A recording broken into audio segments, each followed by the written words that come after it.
Welcome. This is episode 320 of the Outback Mind Podcast. Thank you so much for joining in. Now, another unique experience today. I'm in a studio here in Castlemaine by the name of Storyland.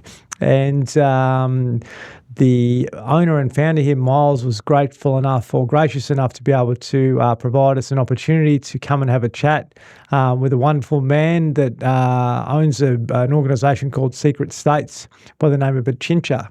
And we're going to have a chat about the power of fasting today and what fasting does for our physical body, but also what it does for our mental health, and how we can start to look at embracing fasting more broadly in our daily life and our daily routine, I guess, more extensively. And it's something which I've been curious about for a long time.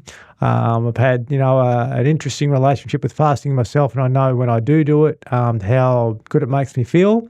And we're going to explore that more broadly today. So thanks so much for listening in. If you haven't already followed the Outback Mind Foundation on social media, please do. And also subscribe to the YouTube page. And if you'd like to send some information or any feedback on the podcast today, please email support@outbackmind.org.au. But more importantly, we're going to get stuck into this chat. So Achintya, thanks so much for joining me. Oh, thanks. Great to be here. Yeah, this is going to be a wonderful conversation, mate, which I think is going to really intrigue a lot of people. So as I mentioned, I've had a really interesting relationship with fasting myself, and my first real experience was going without food for a day, and just how clear I felt, and then I started to explore, having like an 18-hour fast, and then maybe a bit longer, and that sort of thing, and how much energy I actually had when I was giving my digestive system a break. But we'll get stuck into that a bit later. But could you tell us a bit about your own personal story and sort of how you came to this place? Where was a young Achintya originally from? Look, I've always had an interest in health, I suppose, and one thing that twigged quite early for me was that health and consciousness were pretty interlinked. So I knew that when I felt really healthy, I generally felt pretty good. Mm-hmm. And so I always sort of felt like there's something here, there's a thread here that's worth exploring. And I actually got hooked quite early on this cleanse called the Arise and Shine cleanse. I used to do that back at uni when I was 19, 20. I did it a few times and had incredible just changes in my health, and it's quite a unique experience if you look into it. It's still going strong. It's essentially a colon cleanse, and it's essentially a month-long sort of program where you cleanse yourself. And I got some incredible benefits out of that, and I shared that with a lot of people, and they also, had amazing experiences. And that was probably the thing that really got me into understanding the nature of detox and the benefits of periodically cycling into stages where you're, releasing built-up toxins and the like. So that is almost a fast in the sense that it's almost just pure juice at the end of the cleanse process, but it's not true fasting as such, which I discovered quite a bit later, really. I'd heard about it a little bit, but I always thought it was something other people did. Maybe yogis in the Himalayas were the only people that really did fasting, but it did come back around into my life, and it came to me more out of necessity, in fact, because as I got into my late 30s, I had been building a house, raising kids and whatever, and I had actually lost a lot of my health. I had been just going a bit too hard for a bit too long, and the floor of my car was littered with, brown paper bags, living out of bakeries and stuff, just trying to keep it all going. And I was really sore, tired, overweight, and sort of mildly depressed, I suppose. Yeah. And so I didn't necessarily know that when I started fasting, because I did it more out of curiosity, that I was actually going to be fixing a lot of those problems with it as well. But because I'm a curious sort of person and I just was really interested in the initiation side of fasting, I started to fast, and I had some quite brutal fasts, I suppose you could say, because I didn't know how to do it very well. I just threw myself in the deep end.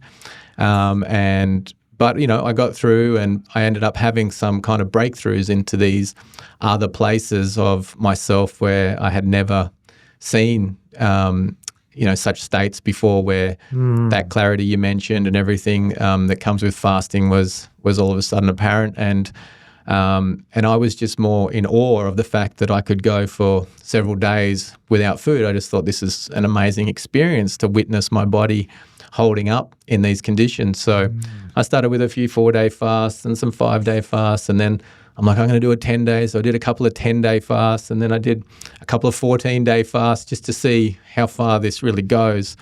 And eventually I even did a 22-day fast just on water and, on our products, in fact. But and it just showed me that, wow, we live in this quite mystical vehicle that's actually designed to do this. And it's actually designed to adapt and survive and to self-purify under these conditions. And so the downloads that kind of came from all these different fasts just made me so inspired to share fasting with other people and to share the understanding of it. And then eventually it's ended up in sharing a system that can help people with a lot of that entry sort of challenges that come with potentially fasting for the first times. And so, yeah, it's been that evolution, and now it's even changing again. It keeps changing along the journey, and I expect it to continue to do so. Yeah. Something that came to me then while you're speaking is my observation with this side of health. It's like you've got a PhD in something and you're trying to teach kindergarten kids. That's really what it comes down to, is because people are so the other way. How do we get people curious about exploring, fasting? Because we've just been so programmed to have 3 meals a day, eat to suppress our emotions, eat to try and get more energy. But really, it's the opposite of what we need to be able to do, because I've seen firsthand some people which have had, vibrant health into their 70s and 80s and that, which eat very minimally. And athletically, performing very well, even in their older ages and things like that. But you talk about their diets, and they do 3-day fasts regularly, and they might have 1 meal a day rather than 2 or 3 or whatever sort of thing, and it just goes to show that you're giving your system the ability to be able to be vital, at how well it can actually respond. But I think our relationship with food was probably developed when the 12-hour working day came in, possibly 100 years ago or whatever it may be, and they were sort of saying to people, you need to eat for energy, and that's where it sort of stemmed from, perhaps.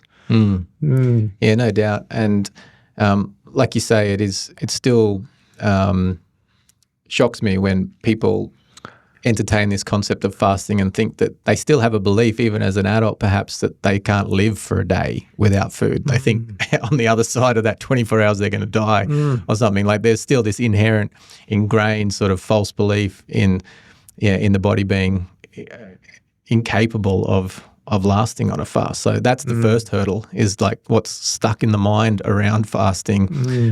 So yeah, I've done a lot of things to try and change the frame and have that conversation and open up those perspectives. And I think that's the first step to a successful fast. Yeah. We'll dive into the structure and everything that you've sort of developed a bit later. But I had an experience a few years ago where I went to a festival in New York, and there was a gentleman that came along there by the name of Dr. Robert Lockhart. He was in his 70s, and he looked like he was 40, 35, 40. And to get to New York, he had to fly from the Philippines to Australia, obviously to LA, and then to New York. He went the whole way without food or water, dry fasting they call it. And he had a few grapes and things like that there, and he was back to normal again. And he looked and felt amazing from what his description of the way he was feeling came across to me. But this guy was doing handstands. He was, doing calisthenics, all this sort of stuff in his 70s, and it sort of showed me, well, geez, I'm fueling up on fruit because I was living on that sort of lifestyle at the time, but I didn't need as much as what I thought I did, and it just sort of goes. It goes to show that I have relatives. I had relatives at the time of a similar age, which were going through all the health issues which are commonly sort of seen here in Australia.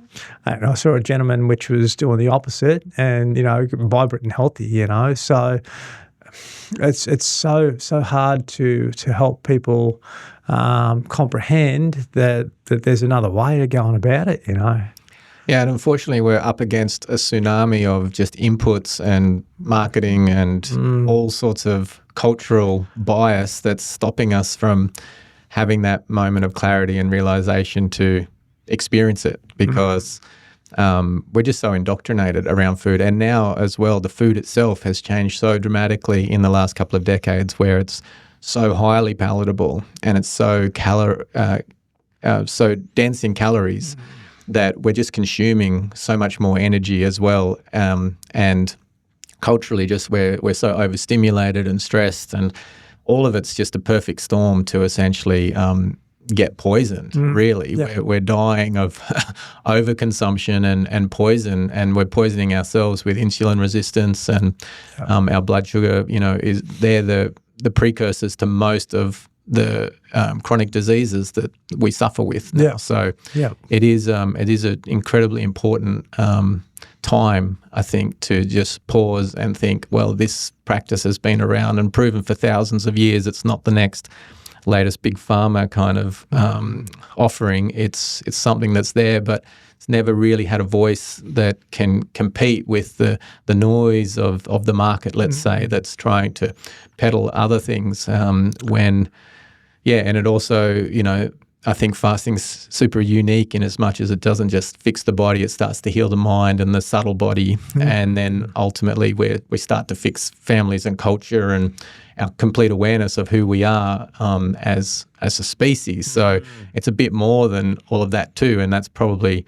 the greater conspiracy maybe, that we shouldn't be having that conversation. Yes, yeah, and everything starts to become activated again. Your intuition starts to kick in, and all these sorts of things which are shut down and dormant.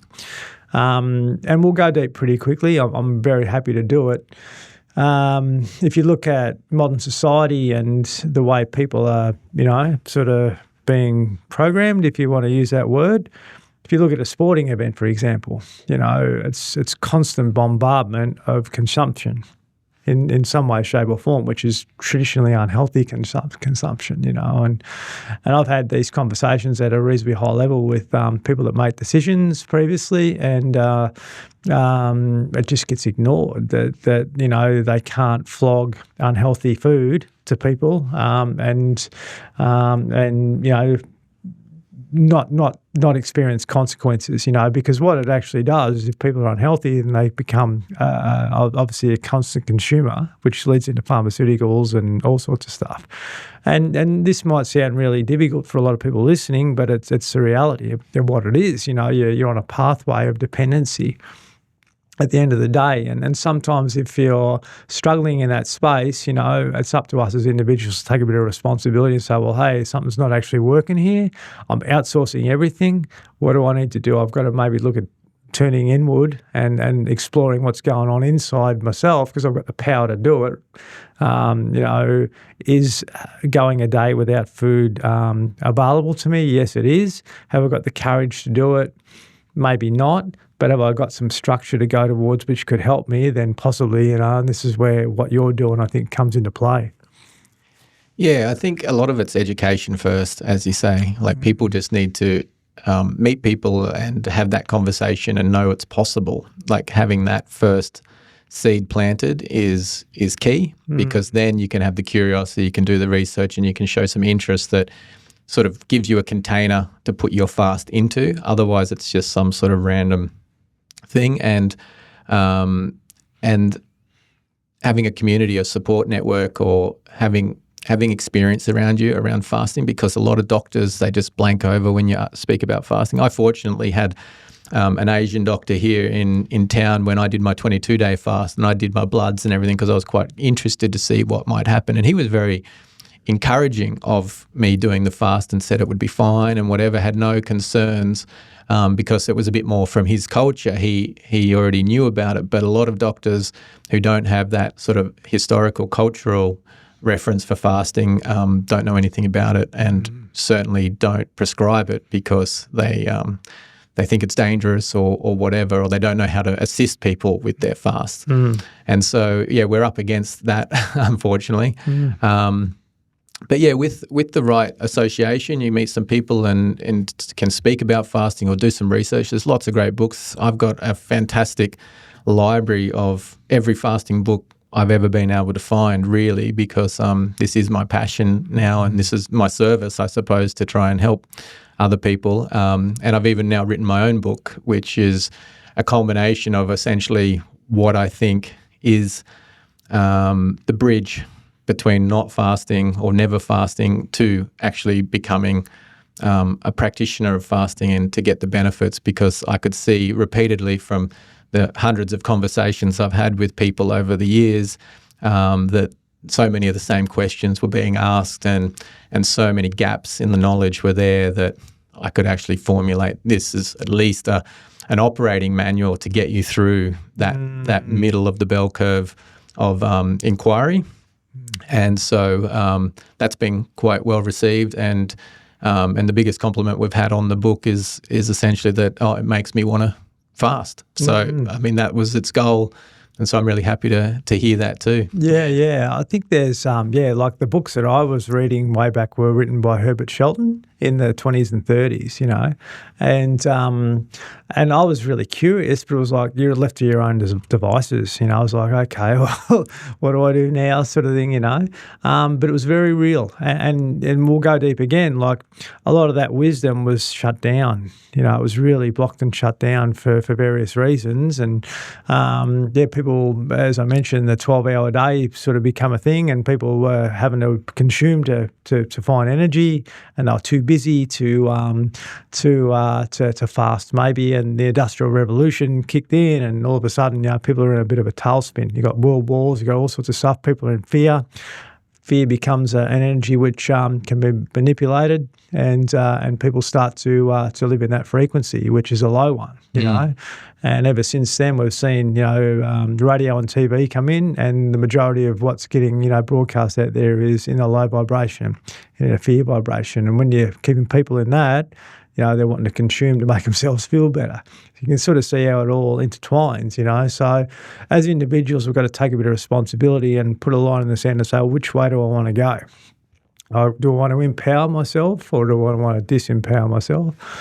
Do I want to outsource, or do I want to turn inward? And that's the real $1 million question that is difficult, because it's easy to look outside, but it's hard to turn in, because we've been so programmed to go the other way.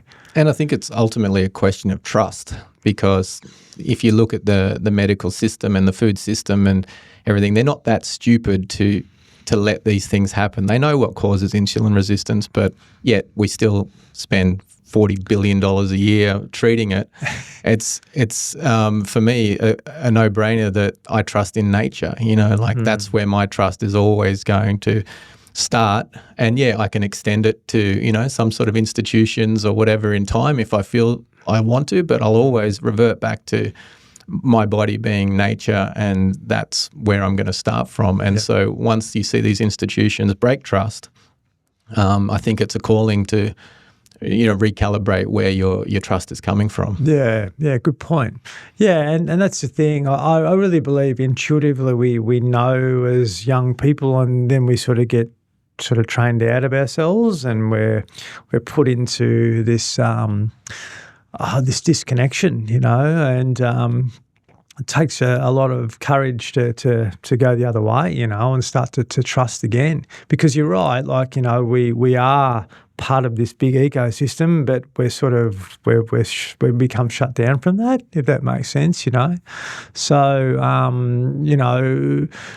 a lot of people now, and some of the roles that I've had, I've sort of seen how people have pushed down a pathway of overconsumption and over sugar consumption, and which leads to parasite infection and these sorts of things, which inevitably live in or create non-communicable disease, so cancer and so forth. And I unfortunately had a relative that that passed away a few years ago, and went straight down the chemo path, and another relative recently that had colon cancer, and he's done the same, and he's fortunately come out the other side of it. But my advice would have been early to talk about doing this as an intervention, but it wouldn't have been palatable, But I think in the future maybe it will to him, because you can sort of see the choice of going either way.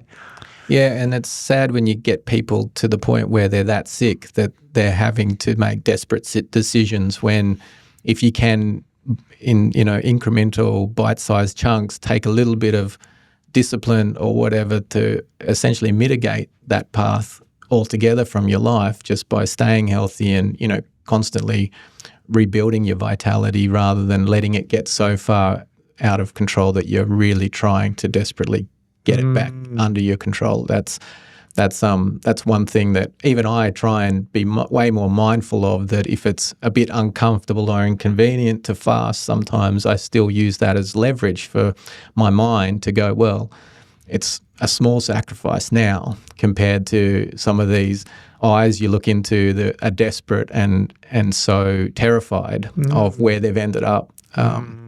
Because, they've left it too late.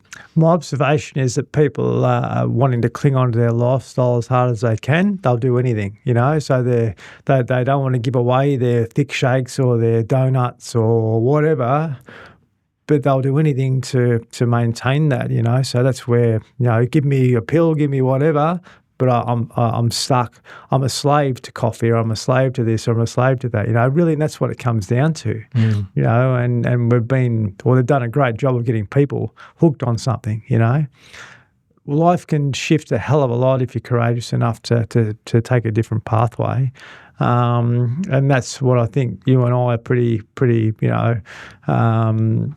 That's what we're here to do. We're sort of help people understand that there's another way, and we want to see people have a really good life experience rather than live in suffering all the time, and it's a hard thing to try and, sort of translate. But I think, what you've done or what you're doing here is, the start of something really big. But have you had ambivalence within your own family with regards to this? Has there been people in your life that have sort of said, "Oh no, he's not, he's a bit different than us now," and that sort of thing? I think I'm used to being the black sheep from a long time ago. But look, I still meet people who still think fasting's crazy and whatever, but that has no impact on me anymore, because I have, the deep understanding of the power of fasting, and I can see that most of it just comes from ignorance or fear, probably both. And so I just continued to try and hold a signal on the value of it, because I know over time it does creep in and becomes more accessible. So I think that's my goal, is to just stand in that truth of it. And it's not like I'm making up anything new and I stand on the shoulders of giants, to quote that phrase, because there's been so many like these people you mentioned who have come before us and laid it all out for us. Yep. And the exciting thing about now is that science has actually caught up and is giving us an incredible backing to what is actually going on in the body, biologically at least, with autophagy and ketones and all of this stuff, which has been incredible reassurance to the function of fasting and why it's valid as a therapy, really, because that's all now backed by science. There's no disagreement on the fact that periodically going into ketosis is good for you, because you're just dropping insulin blood sugar. Like, It's as simple as that. Fasting as a therapy to reduce insulin resistance is just a no-brainer. It'll fix it. It fixes insulin resistance completely because the body's designed to cycle in and out of ketosis, but the problem is no one's doing it. Yes. And we're just constantly snacking and keeping insulin high all the time and blood sugar elevated. That's where the chronic diseases begin from. And then the other one is the weight loss conversation, because weight loss is obviously the biggest industry in the world, almost second to diabetes and the illness that comes from obesity and those related diseases. But just this simple understanding of leptin as well, leptin resistance and insulin resistance, and this set point idea of fat. A lot of people don't understand that, you're born with a certain number of fat cells and they expand and contract over your whole life, but you never really get rid of them. They never go away. But if they get saturated and they're full and you've still got leptin signaling that they're not full because of insulin resistance as well, you can create more fat cells. So this is where we're getting these, the obesity epidemic goes into the next gear, where you're actually putting on and creating more fat cells because your body's still feeling starved, even though it's full of fat, so that it has to create more storage, which is new fat cells, which can then expand again. And that's how we're getting, so big.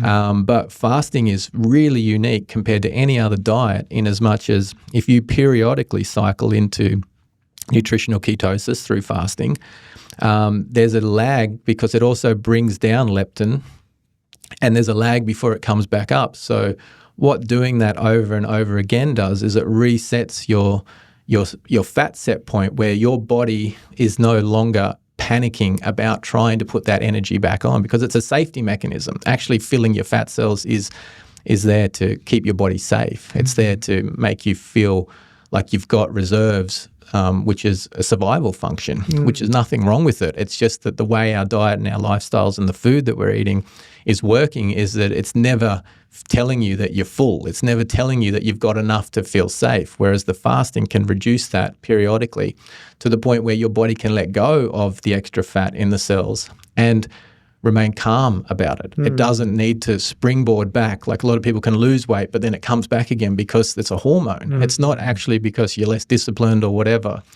And then obviously the other diets where it's about the one we've been told for decades is eat less, move more, where you're reducing calories because calories are energy and energy is going to be turned into fat if you don't use it. The problem with those sort of diets is that you're also playing around with your BMR, so your resting metabolism also slows down because it's also trying to not waste excess fuel, like waste your body fat in a survival context. So it wants to hold on to it, so it'll reduce your metabolism down so that less energy puts more weight on. And so that's why those diets, the Biggest Loser diet and all of that, never really work, because you're actually tinkering with your metabolism as well in a bad way. Yeah. Whereas when you're in a fast, particularly once you get into ketosis, you've got all the food you want to eat. Your metabolism goes, I don't need to do anything. I've got all the energy here. It's just now not carbohydrates, it's fat. And it's on the body. So it's a really unique, skeleton key to this whole weight loss diet culture as well, and particularly the insulin resistance, leptin resistance conversation. It really makes a big difference to maintaining proper weight, and you've got to bring hormones into the conversation. It's not just about more workouts or less food. Yeah, amazing. Geez, you've got a system where you can track your ketones. You've got what is it? We just provide a ketone tester kit so that has little sticks in it. They're just urine sticks. Yeah. And so you just pee on them once you think you're in that sort of window, which is generally like 36 hours into a fast is generally when you can start testing and you might see some color. And the reason that we do that is because, one of the most common questions in fasting is how long should I fast? But I think the better question is, well, what's a good indicator of is the right length of fast, which is, I think, ketones. So fasting into ketosis, whether that takes you 36 or 72 hours, somewhere in that window is really where the value comes in, because you are obviously triggering the autophagy and the cleansing and letting the gut rest and all of that sort of stuff as well. But making sure that your blood sugar has fully dropped to zero is the metabolic switch. So that point is telling your body, okay, now I can reuse that fuel on my body. I can access it finally. Otherwise, it's locked. It's locked behind a hormonal wall, and you'll never get access to it until insulin can drop. So the goal, I've come to the conclusion over my practice of fasting, which started out a little bit more rogue and organic, is that periodic, consistent rhythm to your fasting, and not necessarily having to do super long fasts, but being consistent enough to fast into ketosis is that is the hack where you can maintain the best level of health, and it gives you the most freedom in your diet. So for me, I'm like a bit spontaneous, and I suppose I'm impulsive. I have a lot of those qualities still around eating and all of that. I'm not always totally focused, but I know that if I prioritize my fasting so that I'm getting back into ketosis consistently, then I don't need to worry about it so much. Like I can still have a beer at one time, or I can eat a pizza or whatever. Obviously, I make fasting my priority. So the goal is like, oh, my fast is coming up. I'm going to prepare. My fast is finished. I'm preparing to onboard. I'm trying to eat cleaner for longer. So you get this window either side of your fast where you're starting to be much more conscious around your consumption as well. But then the gaps between fasts, I don't really have to care as much as I used to. It's not as much discipline. So you still get to enjoy and relish food and have a beautiful relationship with food. It's not about full penance and austerity. Yeah, it's actually a freedom that comes with it. Yeah, well said. Like I personally, I'll every day it's like 16 hours to 18 hours a day, like most days, and then I'll eat 2 meals, but not binge. It's just like smallish sort of meals, and have an evening it's 5 o'clock. It's a smaller portion or something, but that's enough. And I wake up feeling really good.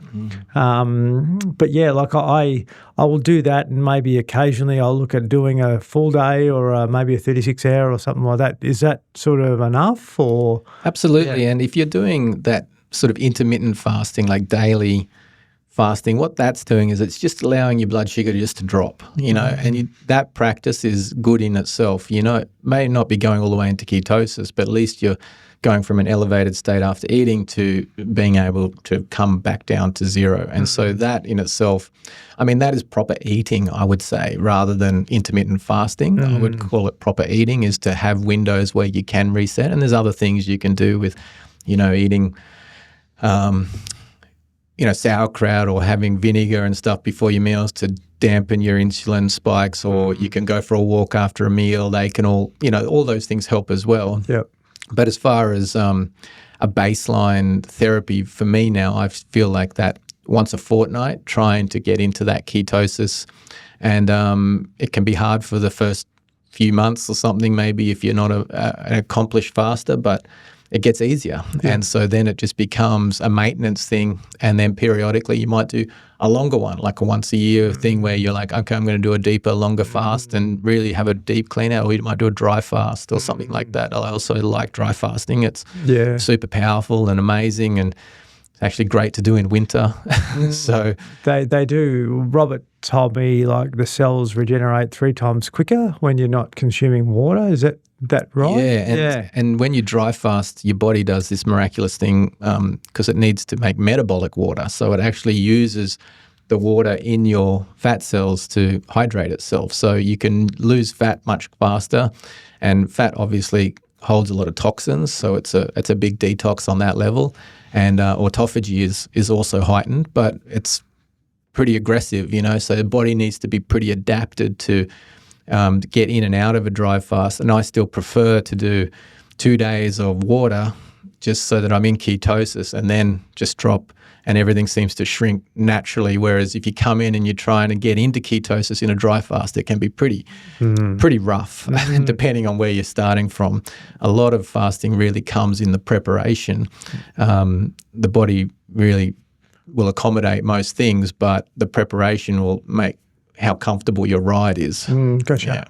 Yeah, if you look at the average person, like 12 hours would be the standard thing. Go to bed at 10 o'clock, maybe get up at 6 and have breakfast at 8 o'clock. Some people still snack or they'll consume a drink or whatever, but it's about maybe having your evening meal earlier and then waiting a bit later before you consume something in the morning. And yeah, like 12 hours might go to 14 hours to 16 hours. And if you can get into a habit like that, which can be a bit of a shock because you're so used to, a routine like that, like that's probably a pathway into learning how to understand and manage your body a bit better. Absolutely, yeah. And one of the classic things with fasting, which is a challenge, is dehydration, because most people are already dehydrated. So if you're dehydrated and you go into a fast, which then puts incredible demands on your cells as it's going through that metabolic change, and it's draining out a lot of the key minerals that you need, you're making it much harder for yourself. So it's good to do the intermittent fasting and push up against that boundaries and feel where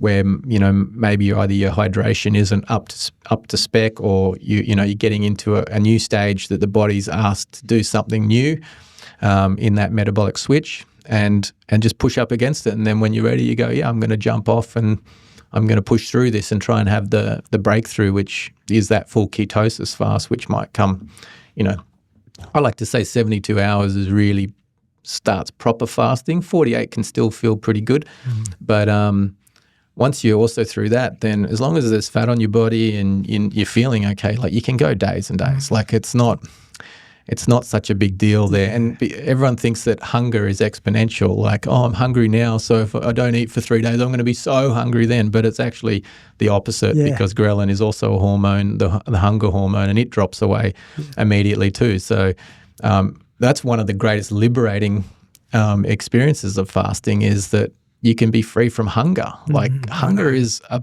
absolute punisher. Yeah. Like if you're always hungry, having a break from it punishing you is so incredibly valuable. Yeah, you become a slave to chasing all the time.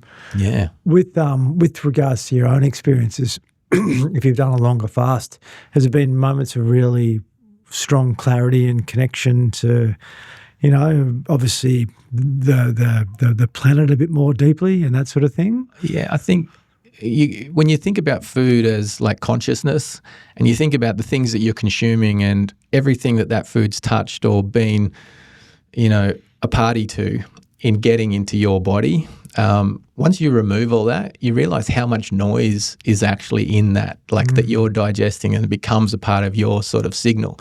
So once you remove all of that and it's just you and there's nothing else, like you can hear yourself better. You can see yourself and feel the most yourself you've ever been in a long time. So there's a real unique quality to that. And I think that's why it's a spiritual practice for many cultures, is because there's your signal, your individual, unique soul signal becomes almost visible, and you can feel it, you can see it. And so there's a lot to be said for that. And actually that's probably my deepest passion around trying to promote fasting culture, is that more individuals can meet themselves on that level and get out of the stories and all the things in their head about who they think they are, and actually see how amazing and divine they actually are. And that's a revelation that can come from fasting, no doubt. Beyond it all, the ego strips away, and that sense of identity starts to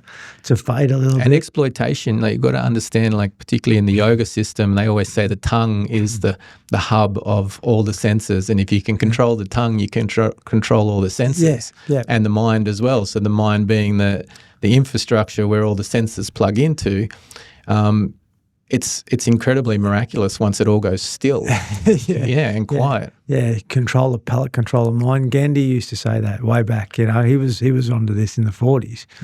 But if you look at the liver, if you look at the kidneys, the spleen, these are all playing a role into our the way our mind is functioning and operating too. So if you look at that. in a structure. It might be over a period of time. Your liver becomes activated again. Your spleen becomes more clean and activated again, and all of a sudden you have this frequency which has been sort of closed down because your body's always having to deal with stuff. It's pretty incredible the gift that you get when you do give yourself a break. And then on the other side, once you eat in that state, when your body has learned how to apportion energy properly and your insulin is sensitive again, like you start feeling like a little kid where you have an apple and you're like, I want to run around in circles. Just like energy is all of a sudden now accessible. Yeah. We've been sold this false ideal that you can go and get energy out of a can when in fact you're made of energy. You've just got to let it kind of align and it's all there for you. Yeah, spot on. Mate, I'll tell you what, like it's really wonderful that you're doing what you're doing at this moment in time, because people's awareness is starting to become a little bit more heightened now than what it once was, and there's access to more information and so forth and that out there. And I particularly think the younger people coming through now are a little bit more curious about what's possible for them and wanting to achieve, a really good life experience without going into ego too much, And this is a challenging way of doing it, but it's definitely worth it, because as you mentioned, these longer periods, the ego starts to fade away and you start to become more connected with, we have a body, we have a mind, but we also have a spirit within each of us, which is shut down for the majority because we're not tuned in, When you have the ability to be able to clean the body out and the mind becomes silent, then all of a sudden you become more connected to this individual, soul, spirit, whatever you want to call it, higher self within you, which starts to come alive again, And it's a waste to go through your whole lifetime and not experience that, and just be on a roller coaster of programmed performance and get to the end of your life and wonder, what was possible, So that's why I think what you're doing is important, because it's giving people structure to be able to reach that, and know what that's like. And ultimately, fasting is sacrifice, and sacrifice is essentially the currency of our existence. We sacrifice for our families, for our jobs, for all of these things. It's the nature of action itself. And so this is a unique quality of fasting, is that it's a ritual sacrifice that you can put intention into. So you can fast for someone else, you can fast for an ideal, you can fast for whatever it is that you want to aspire for. And it is a way for rapid personal evolution if you put the right ideal into your fast. There's an interesting thing about fasting around resolve. Like sometimes you can do a bit of a hateful fast. I'm fat, I just want to lose weight, and that might be enough resolve to get you through your 4 days or whatever, and you lose weight, you feel good or whatever. But you might find that resolve isn't always accessible the next fast. And so resolve is the true container of whether you're going to be successful in your fast. And I think that resolve will evolve over time with practice. And it might start out with, maybe more material sort of inclinations, but I think it naturally becomes much more aligned to your higher good, and you start to see fasting as an alignment to your higher self and your higher ideals over time. And if you can already just have that in the back of your mind when you approach your fast, that's what you're doing it for, it's a realignment to your higher self, then that's incredible leverage and it's incredible resolve, and it will help you enjoy your fasts rather than see them as some sort of, punishment. Because we want fast and we know that it works over and over, but how do we have a proper relationship with it where it's sustainable? That's the biggest challenge that I've been trying to solve for myself, and I see it for everyone, is like, how do you have the proper relationship with it so that it's something you desire to do, something that you can look forward to, because that's the potency of it. Yeah, no, spot on. Rather than being a chore, it's enjoyable. Have you, one last question, have you had any like intuitions, strong ideas and so forth come through when you've been in a fast, which has, come to reality and changed the course of your life in some way? I think every fast does it to some degree, because I've now dedicated my sort of life to fasting, and sharing the knowledge and wisdom and benefits of fasting. I always get confirmation and more reassurance that I'm on the right path with fasting, because it's just so universally applicable. It's non-sectarian. It doesn't matter what religion you're in, doesn't matter what gender, sex, color, creed, anything. It still works the same way for everyone. Everyone obviously has a unique path with fasting. Not everyone can fast, and not everyone can fast the same way, but everyone can even just have the consciousness around it and do something. And so, I keep getting more reassurance every time I fast that I've got to keep sharing the word about fasting and bring more people on. And ultimately, I think, and I've seen it transform people in the short time that I've watched other practitioners fasting around me, and I've seen people come from not fasting at all to becoming practitioners of fasting, that there's definitely a tangible self-development thing where it starts to build self-esteem. It starts to give you strength of free will. And to me, that's the greatest, the thing the world needs the most right now is individuals recognizing themselves as valuable, and also giving them the free will and confidence that they can stand up for themselves, and they can honor themselves and value themselves. I think that's what comes from fasting, and so that's what I keep getting the downloads on. If I'm to answer your question, that's what keeps me going. Beautiful, like everyone's got a unique gift to give the world, I always say, and if you can break through and let that gift come free, then how great experience life can actually become.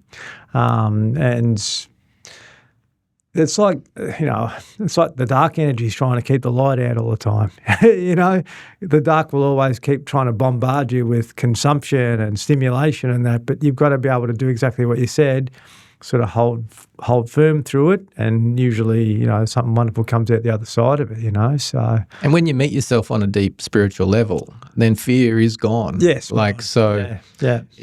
If we're only just getting rid of fear, then that's a great thing to be doing. Everyone's going to benefit from that. Yeah, absolutely. No, that's exactly right. It's a choice, we have that choice to be able to push through it or participate in it, But mate, I want to talk about what you've done and secret states, and this is the book here, if you're watching on YouTube, that Achintya's written.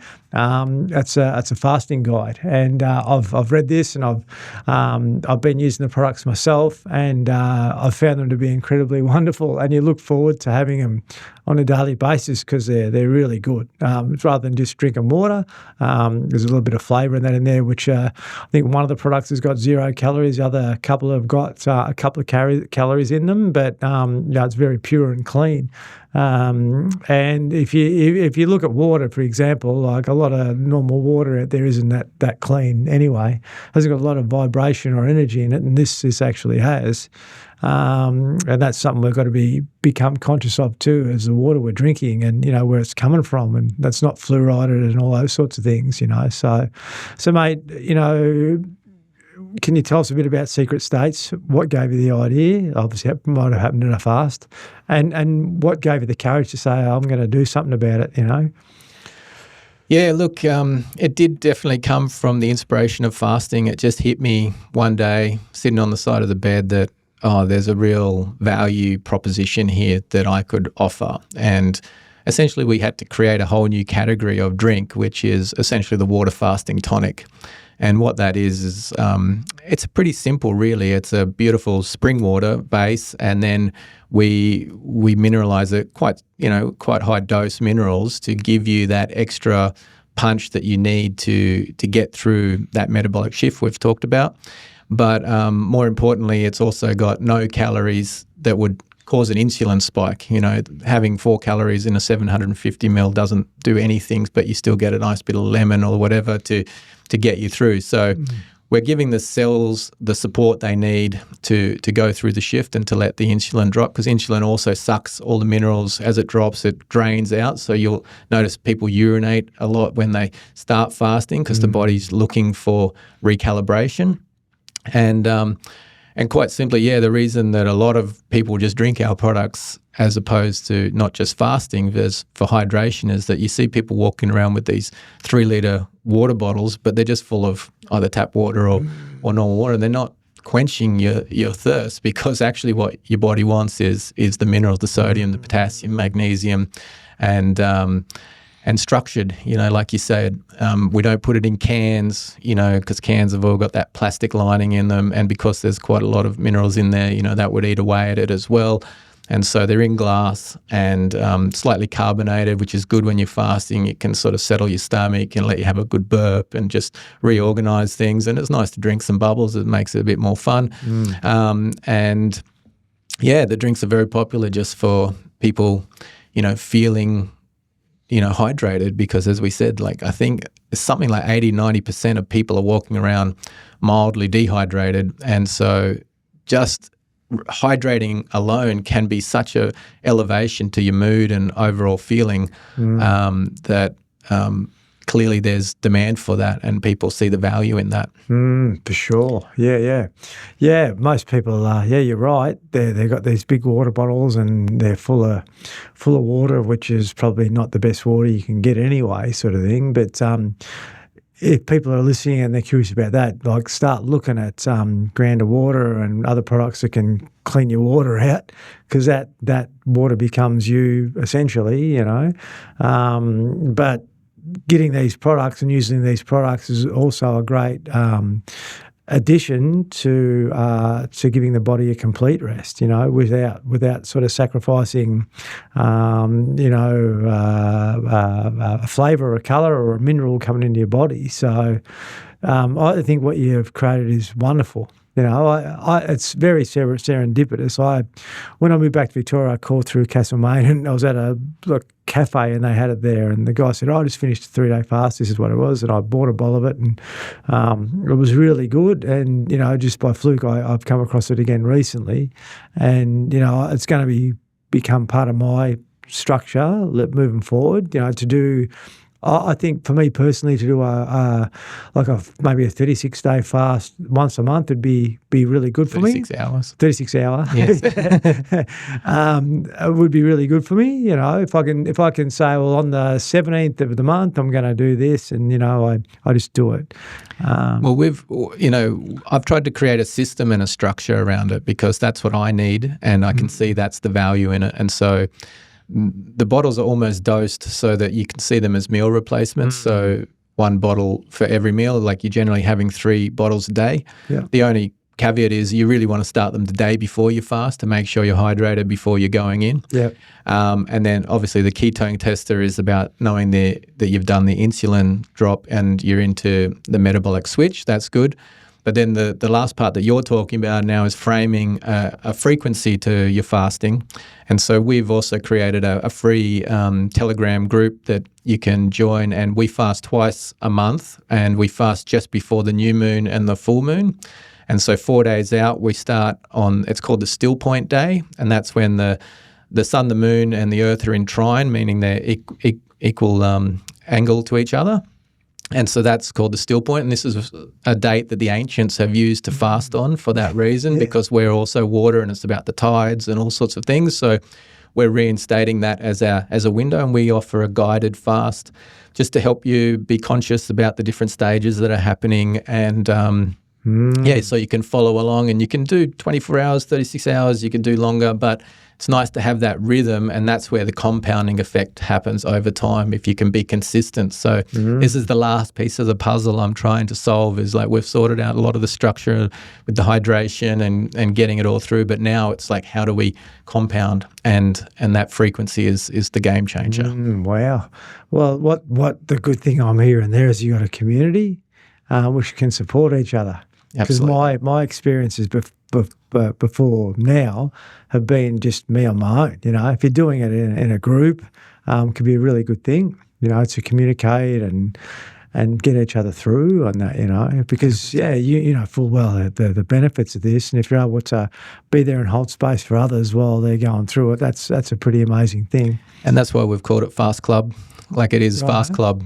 Fast Club is a group of people that see the value in fasting, want to practice it. We're all coming from different walks of life, and we're at different stages with our fasting, but we all commit to the practice, and it might be small or big or whatever, but we do come together, and we know that we're all doing it on those days together, and there's a real solidarity and a group energy around that, which is really helpful. Wow, that's amazing. I never knew you had that, but I'm going to have to join, I think.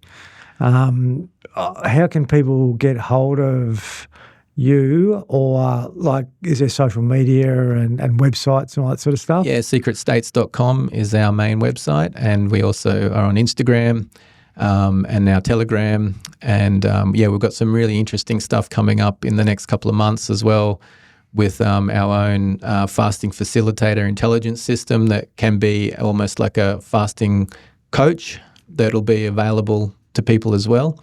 So, keep an eye on our socials. We'll let you know when it's all available. Amazing, mate.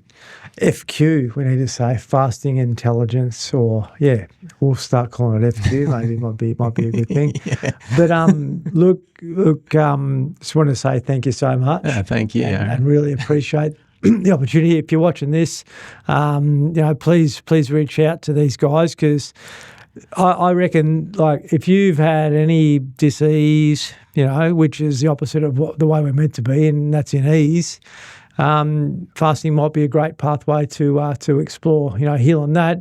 But if you want to experience life a bit, better, or if you want to be able to reach your potential, I'd recommend being curious about fasting and getting a hold of this book, because this I've read, and it's giving strong evidence, but it also talks about the structure of fasting, the products and how to use them and those sorts of things. And this is by far the most comprehensive book that I've actually read on the matter. As I said, a lot of the stuff that I did was confusing, and then you're on your own. But this is, you've got a full package where you're supporting people, and you're being able to, help people integrate this into their daily life so they can have a great life experience. I think that's what we both want. We want other people to sort of understand that life can be joyful, but you just got to make some changes to help you get there. So 100%. Yeah, so I appreciate it. Thanks for joining in. If you'd like to send any feedback, please email support@outbackmind.org.au. As I mentioned, follow the social media channels, and definitely follow Secret States as well. So thanks so much, mate. Really appreciate it. Yeah, appreciate it. Cheers.